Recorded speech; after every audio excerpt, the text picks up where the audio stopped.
Good afternoon. My name is Mike Lamusio, and I'm here to do a PTSD support group for veterans and others and their families. What I wanted to start with is tell you a little bit about myself. I am a disabled veteran suffering from PTSD from 1981. It's taken me 38 years to finally have it acknowledged, but in those 38 years, a lot of things have happened.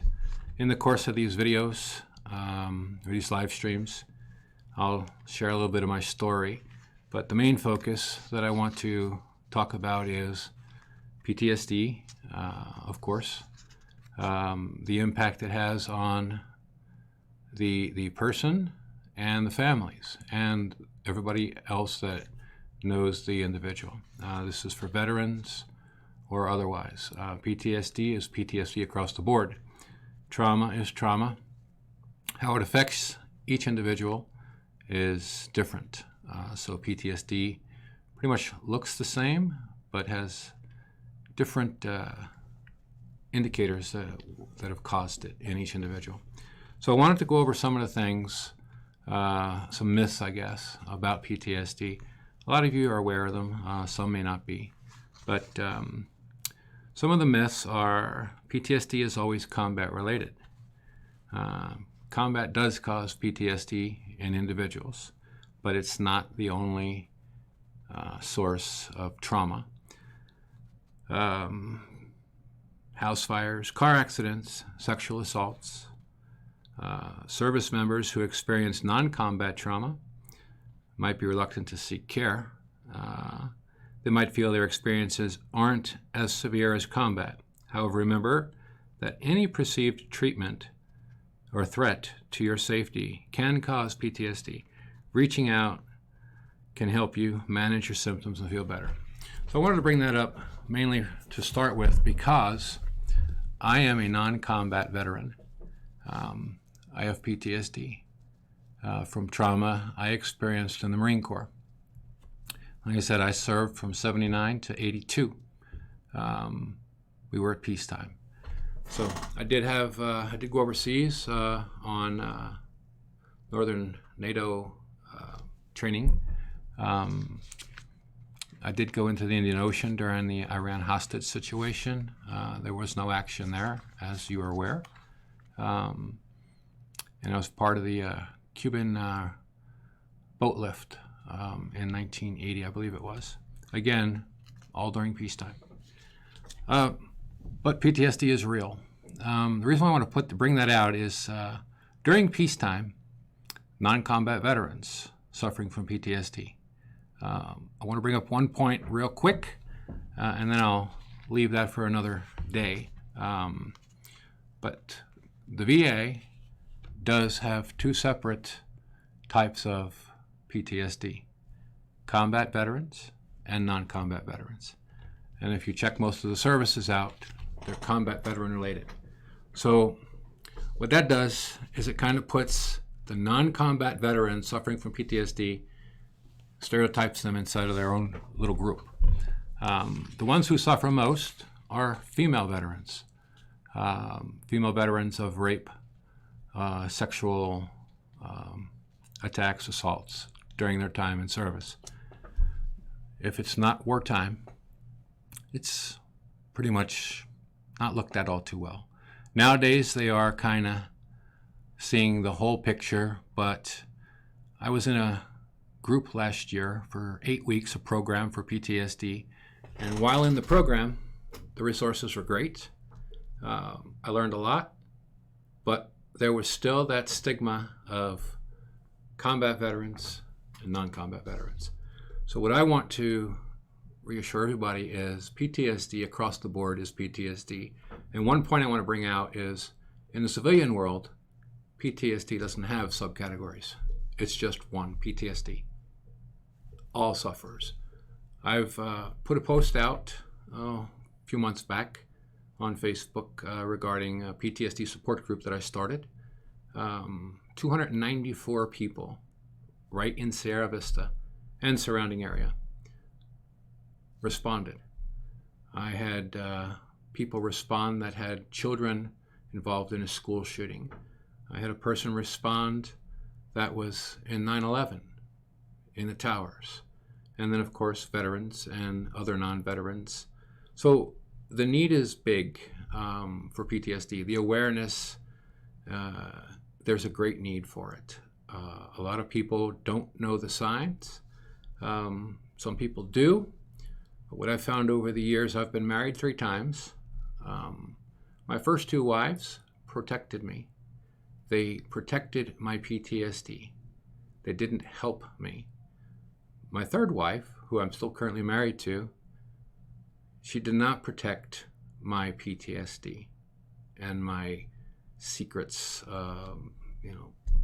problems at night sleeping, inability to keep a job. She didn't protect me.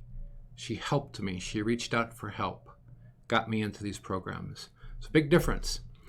So for the caregivers and the spouses of the veterans, helping your service member, or if you're not service member, civilian, helping your significant other with suffering from PTSD is getting them into treatment, not hiding them from society, not condoning their behaviors or keeping it hush because of feeling embarrassed.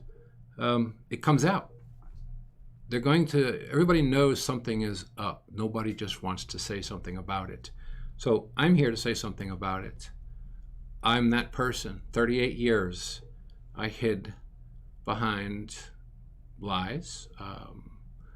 I had every excuse in the book for why I had to leave a job, why I couldn't work, the same 40 hours as another person. It gets on you. You really lose track of yourself by hiding this beast inside us that we try to push down. But, in the beginning, our coping skills worked for us, but as time goes on, they no longer work for us. They actually hurt us. People do different things. I couldn't sleep. I still can't sleep at night. I went to college at night online. Some of the degrees I earned during my time of not sleeping, I've got a associate's in business, a psychology bachelor's degree, a master's in Christian ministry, half a doctorate in organizational leadership, and an honorary doctorate in theology. So we all have our coping methods, but they don't always work for us. They do for a time, but then they don't. They start wearing on the family. Your family starts walking on eggshells around you. You lose your job. You even start lying to your family. It wasn't my fault I lost the job. Somebody else at work did something. Or they were downsizing. These are all real things. And if you have PTSD, you know what I'm talking about. But what you have to do is seek help. Really. At the end of the day, you aren't kidding anybody. I wasn't kidding anybody. I wasn't fooling my family. I did provide. However, I was at different jobs all the time. I stayed in the same profession, so I knew what I was doing. I knew when I could take a break or get some alone time because I was having a problem dealing with something, or I was having a flashback or a moment. There were times that I couldn't get out in time and things just happened. But I just want to dispel some of the myths. Service members can never recover from PTSD. Jury's still out on that. I'm 38 years. I'm better. I'm not recovered. But I will say this. When I first got out of the Marine Corps in 1982, I got out in January 8th, 1982. March 18th was my birthday, and that was my first suicide attempt. 20 later and 30 years later, I finally got it that I wasn't supposed to do that. I'm here for a reason. I'm still trying to figure that reason out. Hopefully this is the reason. Awareness. We all have our demons. We all go through life struggles. Everybody does. PTSD and trauma just make it a little bit more difficult for us. Things that we used to do. I used to go to ball games. I used to go to the beach. I used to do everything. I used to love traveling. I don't do any of that. Just this year, after the treatment program in Tucson, at the Tucson VA, after that program, I finally made it to a lake, Patagonia Lake. First time I've been to a lake, God, 25 years. I can drive. I moved out here to Sierra Vista, the middle of nowhere. I had trouble getting here. I panicked all along the way. And then once I got here, I didn't want to go anywhere because there's dirt everywhere around and mountains around that dirt. So I panicked. Had no choice. I mean, I was living behind my demons, my PTSD, my traumas, my insecurities. And it was taking its toll on me and my family. I have 2 boys and a wife. Walk on eggshells all the time because, not that I want to have my traumatic episodes, but I had them. I mean, I still do, not as many, but I still have them. Difference is now I know what to do. The program helped me. I know I say a lot. My wife has been on me for that, so I'll work on that. And she'll laugh at this later when she watches it. So let me get to some more of the myths about PTSD. So service members with PTSD have all the same symptoms. Not true. Everybody experiences PTSD differently. There are as many possible symptoms. Some service members have nightmares, trouble concentrating. Others relive the events, flashbacks, have intrusive thoughts about their trauma. Working with a healthcare provider can help you make a custom treatment plan to meet your needs. All right. So that's the VA version of, I guess, the political side of it in a nutshell. You need to talk to somebody. I don't care who it is. You gotta talk to somebody and let them know, let them inside, let them know what's going on. I only found out about my PTSD. I didn't know I had it. Like I said, when I got out of the Marine Corps, I instantly, 2 months later, was in a hospital for a suicide attempt. I spent, I think, 3 months in the hospital then. Tons of pills. Got out, went back in again, same end of that summer. So in all, for 38 years, well, no, it wasn't 38 years, 95 was my last hospitalization. But I've had 20 suicide attempts and probably 30 to 40 hospitalizations. Every one of them were civilian doctors in civilian hospitals telling me what I had. I was diagnosed with multiple personality disorders because when I had episodes of flashbacks, I guess I was doing and saying things differently. I don't know. I had schizophrenia. I had depression. I had agoraphobia. I still have. Some of the things, the list just went on, and the meds just spanned the gambit. I mean, I took every psychotropic drug there was. I don't take anything now. And since being diagnosed by a veteran doctor who understood a veteran's issues and military trauma, they were able to diagnose my PTSD. And I can honestly say that the only hospitalization I had was a voluntary 7-week program specifically for PTSD, not for a trauma-related event that forced me into the hospital in handcuffs by a police officer or any other circumstance. So since being diagnosed, I have never been hospitalized because I understood it. And it was a friend, a coworker on a night shift. You know, us guys with PTSD, it's hard to work a 40-hour work shift week during the day with everybody else out there that annoys me. Annoys you too, I know.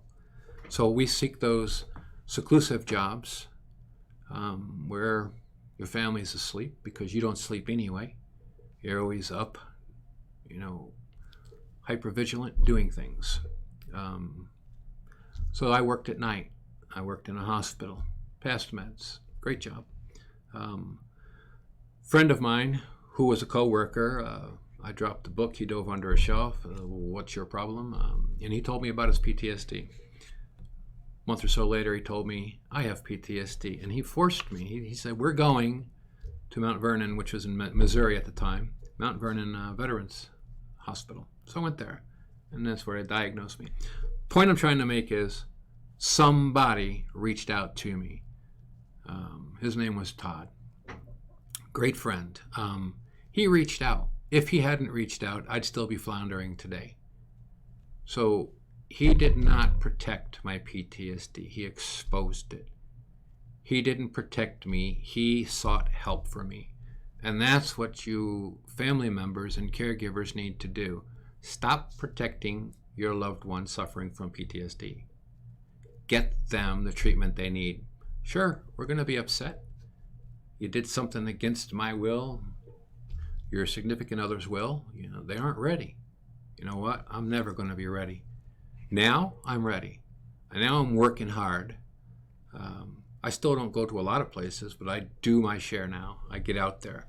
The program I went to called it In Vivo Exposures. That just means real life stuff. You put yourself in it 45 minutes and kind of stick it out and deal with the consequences. Sometimes it works, sometimes it doesn't. The point is you got to get out there and do it. So let me get on with these myths about PTSD. Getting help for PTSD will hurt my ability to get and maintain a security clearance. Who cares? And that's not true, by the way. If your PTSD didn't hurt your chances of getting a job, it's not going to hurt your chances of getting a security clearance. It doesn't.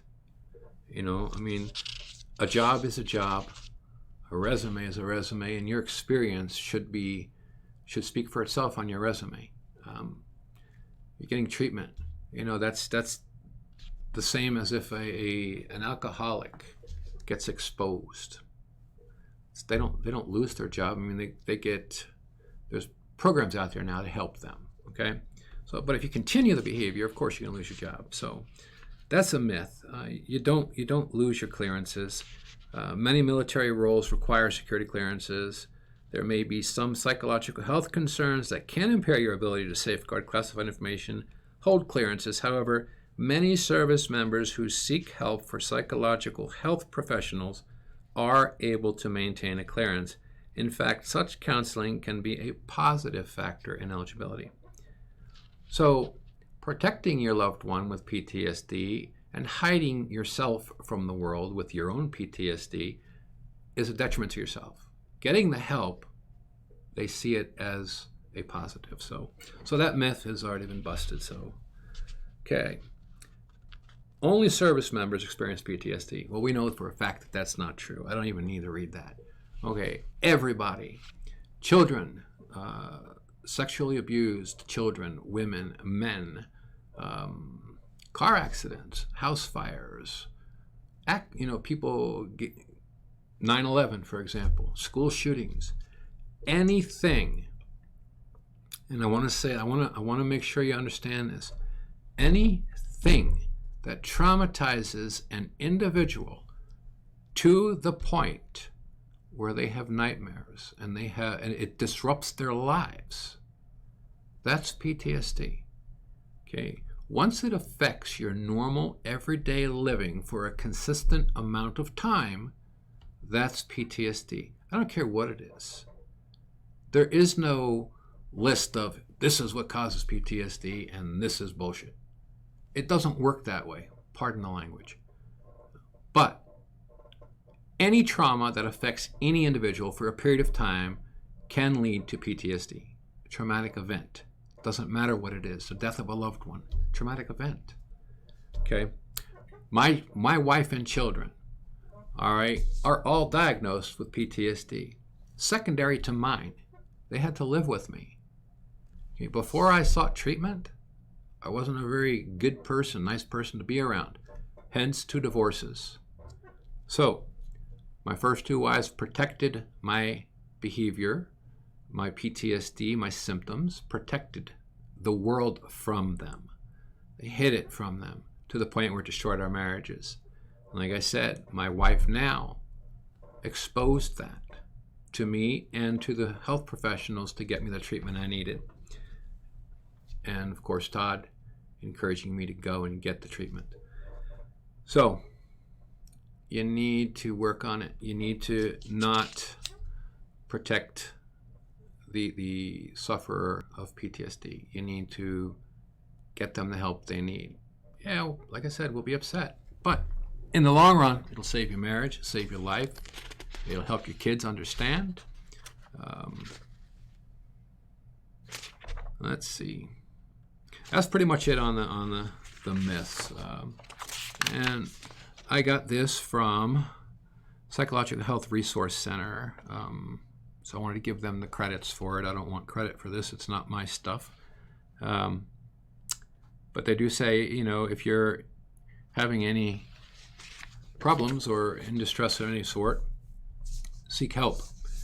If you're the loved one or significant other or a friend or a coworker or brother or sister of a person who has PTSD, you need to get them to help. You don't need to protect them or hide their symptoms from the community. Stop making excuses for them. Okay? Their excuses, they have a traumatic thing, they have a problem, and that problem needs to be taken care of. That problem, PTSD, leads to drug abuse, alcohol abuse, all kinds of craziness going on in the world today. You know, we see people getting shot. We see violence everywhere. It's not the result of PTSD, but people want to try and say that. So people want to, there's higher powers out there that want to make you believe that mental illness is the cause for a gun firing itself. Not true. Okay? Gun needs a person to pull the trigger. Person with a mental illness isn't the one that pulls trigger all the time. And people with PTSD aren't that person's either all the time. So my point is, hiding the fact that your loved one has PTSD creates this stigma. You know, there's something not right, and we all know something is not right. We just can't put our finger on it. And then when we do, you know, we expose the caregiver. Hey, you know, your husband or your wife or your significant other, you know, they're suffering from PTSD. And then you cause that little rift because people don't want to hear that they're not doing the right thing. You know, they're keeping a secret. And when their secret's exposed, it exposes them. Kind of puts them on the line. So take the initiative. Seek the help for your loved one without being called out on it, because it's less painful. And in the long run, it'll save a lot of heartache. Like I said, my wife and children both have PTSD because of mine. They had to live through my stuff. They've seen my behaviors. They react the same way. You know, now I'm trying to undo the inadvertent damage that I did cause to my children. You know, I go to a restaurant now, I sit with my back to a door on purpose, and my kids are like, well, Dad, you know, you shouldn't be sitting that way. That's stuff that I taught them unconsciously by doing what I do. Okay, I wasn't a very nice person at that point in time. I was never bad to my children. It's just my behaviors, they learned them. And, you know, I don't want my kids living the way I did. It's horrible. I don't want my wife living the way I did. That's horrible as well. You know, if you love somebody, don't do this to them. Okay, I learned too late, but at least third time is charm for me. My wife took a stand.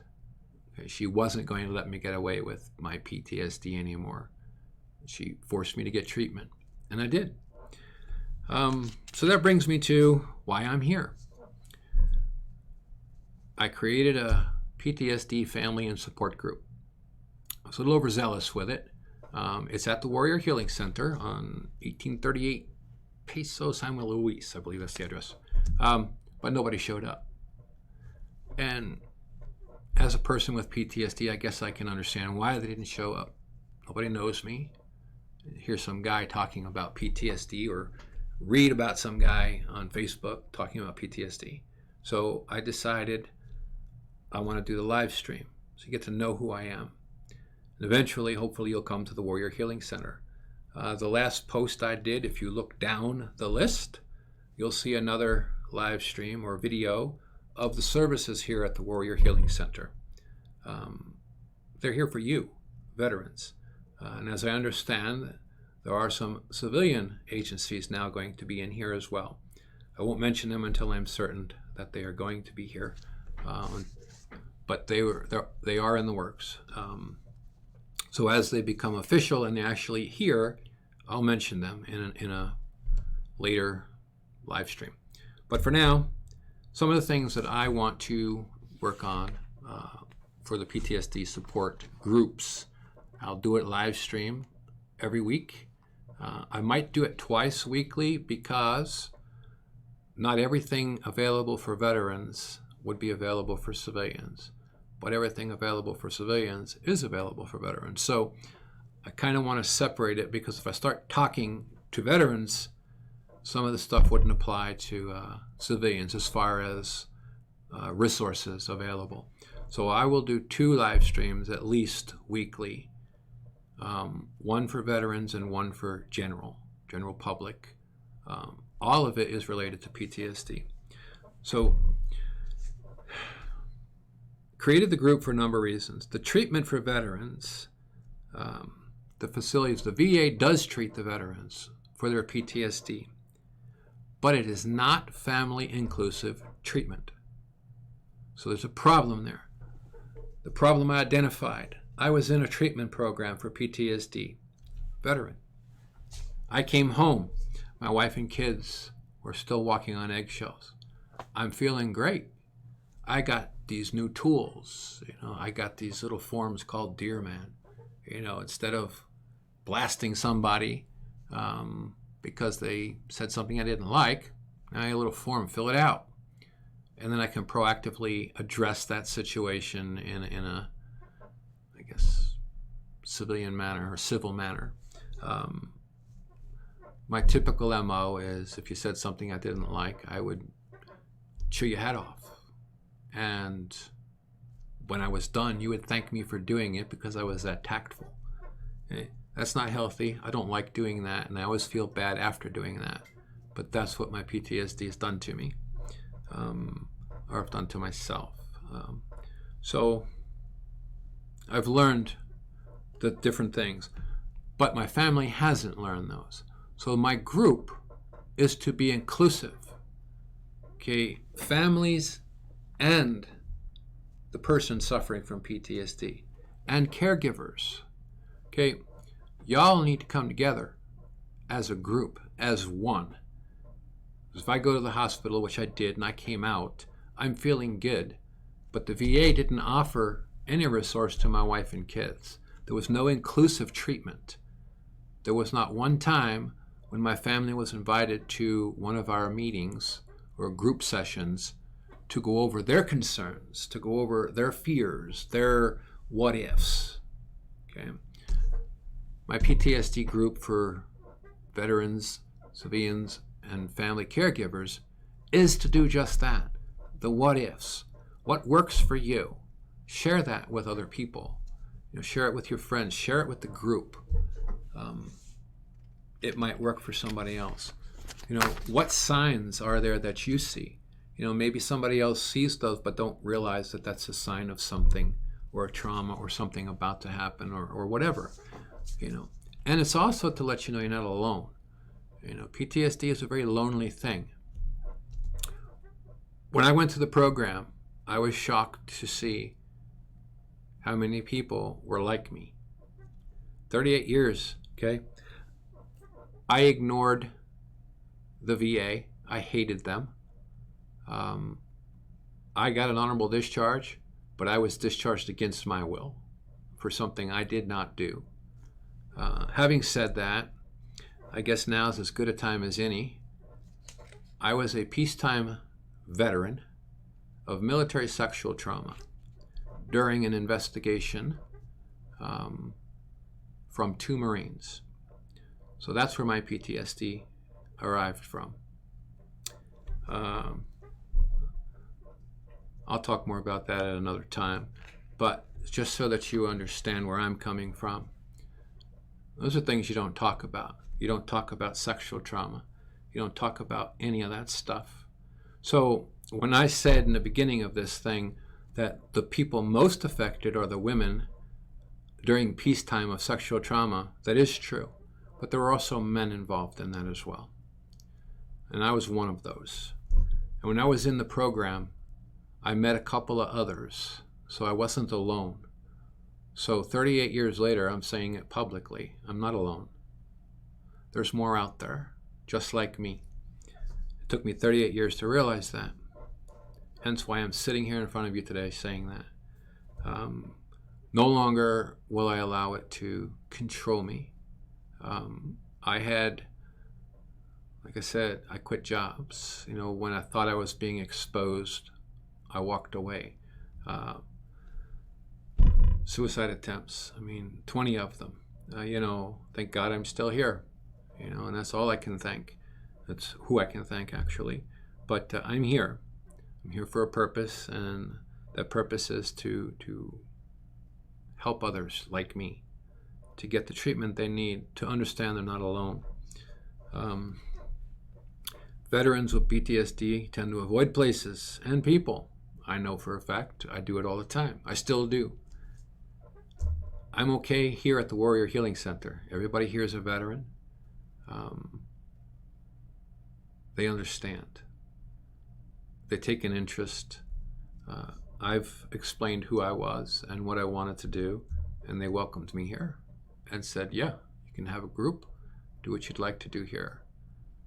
My goal is to help other veterans like me, any type of PTSD, wartime, peacetime, doesn't matter.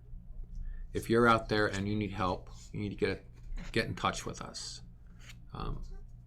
There's help for you. If you need to, I'm here.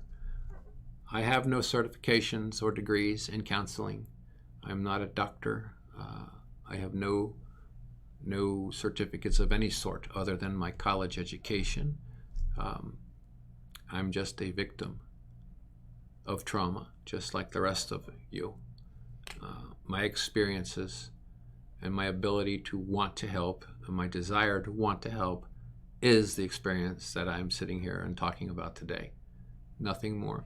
Anything more than you need to seek real counseling, real doctors, and in emergency situations, you need to seek real help from crisis lines.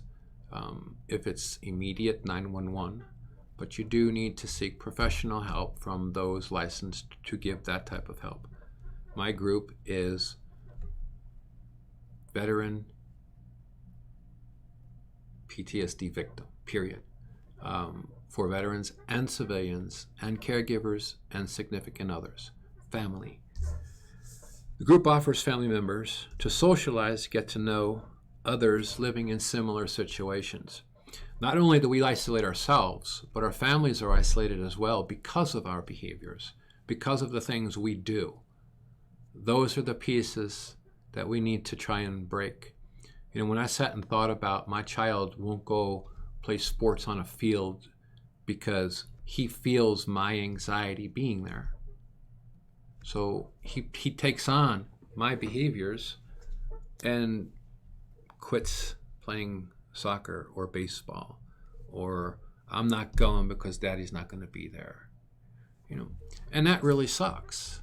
When your life impacts your children in such a way that it takes them away from being a child, that alone, you need to get out and do something.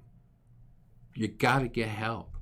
If not for yourself, do it for your wife and children or your significant other or anybody, your parents. It doesn't matter. Your PTSD is affecting everybody around you in a negative way. And that's 100% accurate. I live it. I've lived it. I'm seeing the benefits now of seeking the help and working through it. I still go to counseling every week. Okay? I'm not perfect. I have days I still don't leave the house. My counselor, he'll tell you straight up, I cancel sometimes, a lot of times.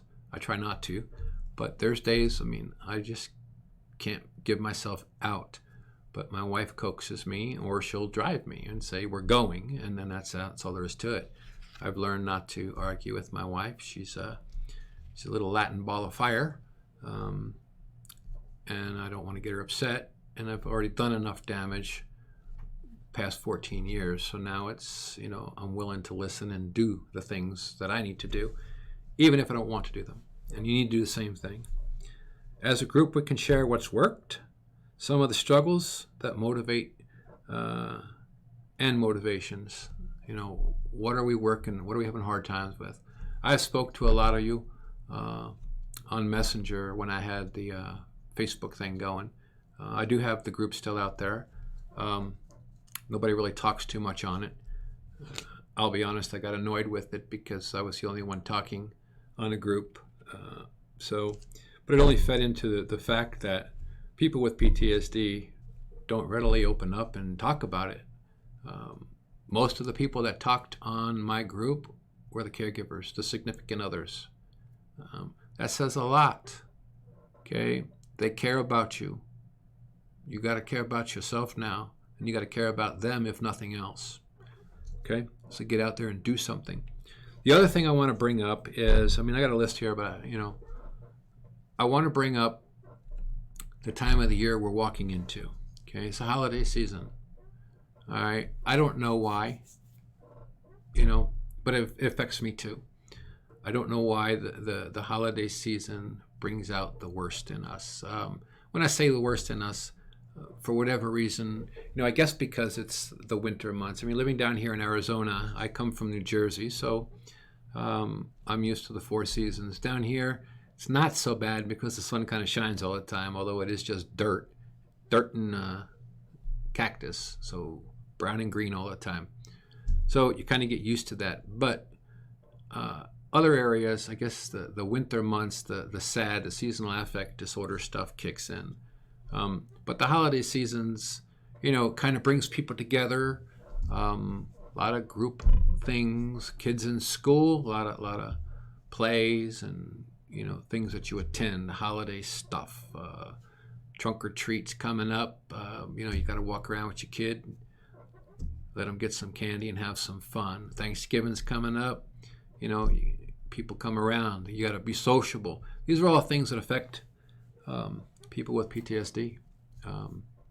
So I just want to bring that out because this is also the time of the year when a lot of people attempt or actually commit suicide.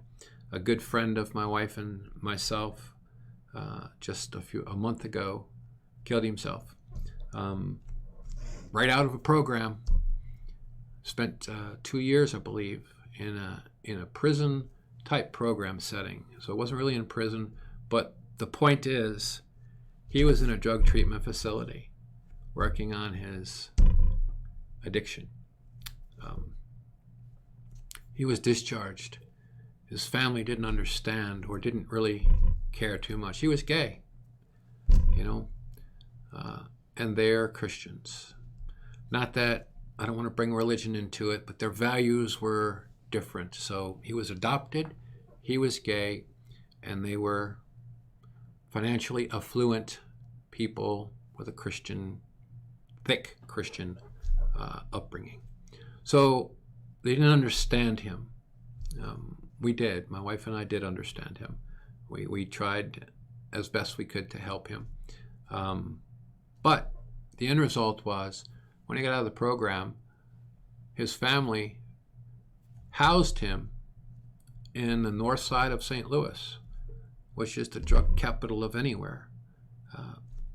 It was only a matter of time before drugs were going to find its way back into his system. And they did. And he died in his sleep. So, suicide is real. My sister committed suicide. I don't want to see any more people die from suicide. Tim here at the Warrior Healing Center has a 22 for 22. 22 veterans die every single day. 22. And that's just veterans. Okay. The civilian side of the world, if you add that number to it, that number daily is huge. Okay. PTSD is real. Trauma is real. If you know or see signs, get your significant other the help they need. There's crisis numbers everywhere. The crisis number I have, I'll share with you. It's in my phone. Like I said, I'm a disabled veteran with PTSD, and I have a safety plan. The other thing you might want to do is also, create a safety plan, one that your significant other is aware of, so that they know the signs and that they're a part of that plan. So the crisis number I have is 1-800-273-8255. Now that's good for everybody nationwide. If you're a veteran, press 1. For everybody else, just follow the prompts. But again, like I said, with the holiday season coming up, more and more people will think of ending their lives. My goal here is to save them. Now, I can't save you. I can only give you the tools to help your loved one who's in distress, to seek the help they need. I can only talk about this to expose it so that you know you're not alone. We're all in this together. The Warrior Healing Center, like I said, the sheet I read from last time I was here is still here. 1838 Peso San Luis, Sierra Vista is the location. 46 different services here. Like I said, look down below and review that video. That'll give you an idea what's here. And for now, I think I'll end there. But what I want you to take with you is you're not alone. The person with PTSD, you're not alone. The caregiver, the significant other, the children, if you're watching this, you're not alone. There's people out there that can help you. There's people here at the Warrior Healing Center that can help you. All you need to do is get here. Somebody will be here to help. I believe you can post at the bottom of this live stream. Got any questions? Write them. I'll respond either in the post or at the next live stream. But I do want you to know that I'll be here weekly, twice weekly, to continue to share with you experiences, different things, to expose the idea that PTSD is not an isolated thing. It's everywhere. People have it. Civilians, veterans, military, non-military, or combat, non-combat. Okay, 9/11 victims, school shootings, deaths in the family, car accidents. It doesn't matter. You need to understand the signs and symptoms and seek treatment. And if you can't see them, somebody around you does. They need to seek that treatment for you. I encourage you to get the help you need. At that, I'll end. I just wanted to let you know today is September 5th, not June 19th, 2019. I'll be back again probably Monday for another live stream. Thank you and have a good night.